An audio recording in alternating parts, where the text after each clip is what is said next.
Hello అండి, this is Reshma. Welcome to పూరీలు of Reshma. మీరు ఇన్ని కలర్స్ ఆఫ్ వెజిటబుల్స్ తింటే అన్నీ మనకి విటమిన్స్, మినరల్స్ అండ్ న్యూట్రియంట్స్ అన్నీ బ్యాలెన్స్ అవుతాయంట.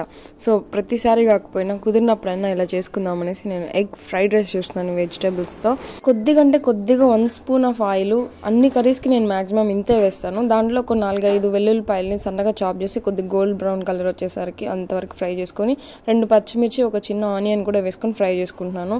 ఆ వెల్లుల్లి ఫస్ట్లో వేయడం ఏంటంటే ఆ ఫ్లేవర్ అనేది అంటే రెసిపీ మీద ఇంపాక్ట్ చూపిస్తుంది కాబట్టి అది మెయిన్ స్టెప్ అని. చిన్న పీస్ అల్లంని సన్న గ్రేటర్ ఉంటుంది కదా, దాంతో తురిమేసుకొని యాడ్ చేసుకుంటున్నాను. ఉల్లిపాయలంతా కొద్దిగా బాగా ఫ్రై అయిన తర్వాత మీ దగ్గర అవైలబుల్ ఉన్న వెజిటబుల్స్ అన్నిటిని ఎంత వీలైతే అంత సన్నగా చాప్ చేసుకోండి. మీరు చాప్ చేసే దాంట్లోనే ఉంటుంది, మీ టేస్ట్ మీద డిపెండ్ అంతా.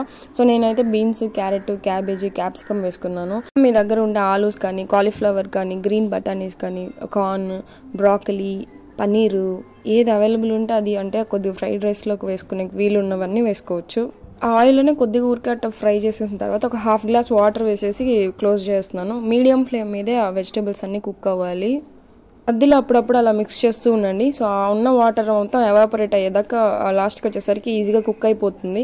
ఎప్పుడు కానీ వెజిటబుల్స్ స్టార్టింగ్ వేసేటప్పుడు మనం సాల్ట్ వేయకూడదంట ఏ కర్రీలో కానీ. అలా వేసినప్పుడు మనకి ఎక్కువ సాల్ట్ అనేది ఆ కర్రీ తీసుకుంటుంది. మనం తెలిసిందే కదా, ఉప్పు, కారం, ఆయిల్, షుగర్ ఇలాంటివన్నీ తక్కువ చేసుకుంటే మనకు మంచిది కదా అనేసి. సో నేను మాక్సిమం అన్ని కర్రీలోనూ దింపుకునేటప్పుడు వేస్తాను. ఇలాంటి వాటిలో అయితే వెజిటబుల్స్ కుక్ అయిన తర్వాత వేసుకోవచ్చు. ఎస్పెషల్లీ పప్పు, సాంబార్ వాటిలో అసలు సాల్ట్ అనేది ఎర్లీగా వేయకూడదంట. అండ్ ఎగ్ వచ్చేసి నేను సపరేట్గా కొద్దిగా ఆయిల్, 1 డ్రాప్ ఆయిల్లో ఎగ్ అండ్ పెప్పర్ పౌడర్, లైట్గా సాల్ట్ వేసుకొని సపరేట్గా ఫ్రై చేసుకొని దీంతో మిక్స్ చేసుకుంటున్నాను.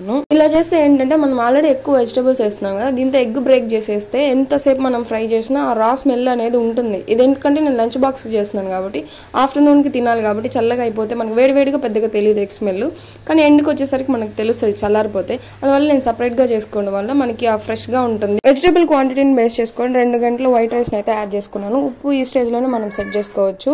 So yummy healthy vegetables egg fried rice అయితే రెడీ అయిపోయింది.